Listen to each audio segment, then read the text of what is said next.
with this mild winter and potentially early arrival of spring, the change in the weather could mean the return of a major nemesis. That's allergy season. The Asthma and Allergy Foundation of America says there are 50 million people in the U.S. who suffer from allergies. Those reactions can range from simple sneezing to shock and even death.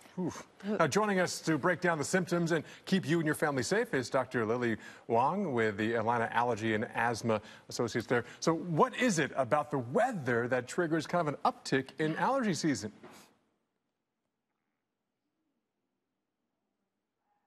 A lot of times patients actually are unexpectedly caught off guard with their allergens. And so many times they'll actually start experiencing the symptoms sooner than their usual, springtime, which is usually expected around February or March. And this causes them to have the increased drainage and the sneezing and the sniffles. And with them not having their pre-medication on board, a lot of times they'll end up with more symptoms. Ooh, yeah, with the warmer winter especially, are there more people showing up with these allergy issues? So a lot of them are showing up sooner just because they didn't realize they had them. And you will see them coming in earlier right now because of that. A lot of times they'll be confused with, sometimes there's also viruses during this time and they feel sneezing, congestion, they get, watery, itchy eyes. And so all those onset of symptoms are coming on, and we are seeing patients coming in for those reasons. So is there any correlation with this warmer weather we're having during the winter months and then perhaps more allergies as we head into spring or summer? You will have that simply when we have a warmer winter. There's pollen counts and everything actually you'll come on sooner. And then when we get a cold spell, it'll decrease again. And this is what we call the priming effect, because then when we get warmer again, you may see a higher pollen count. And then patients would have already been exposed initially. So then when they actually have the second exposure, that exposure is even a little bit more. So then their symptoms are actually more, more obvious or more aggravated. Yeah, I feel like I'm taking my allergy medicine all year round. So what's the difference between indoor and even outdoor allergies, and which do you find the most?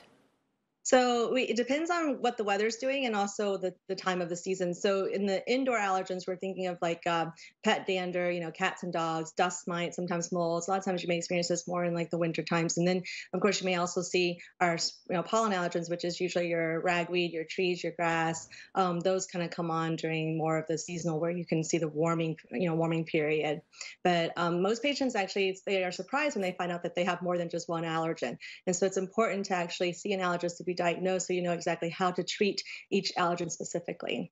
Okay, doctor, maybe you can explain this. The Asthma and Allergy Foundation of America says African Americans and the elderly have the deadliest reactions to unknown allergens. So what are some of the signs of troubles, and what are unknown allergens? So, we actually do not know why this is more prevalent in certain groups.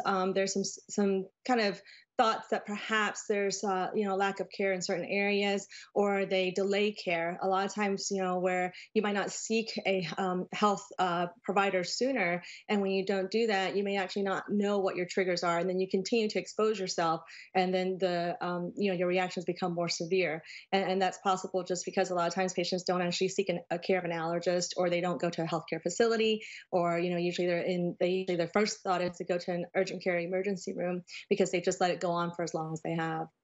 We were just showing our viewers some of the symptoms of allergies that we need to keep a close eye on. How can we get some relief from those allergies? So there's a lot of good over-the-counter initial things that you can do. One of the things is I really like saline rinsing.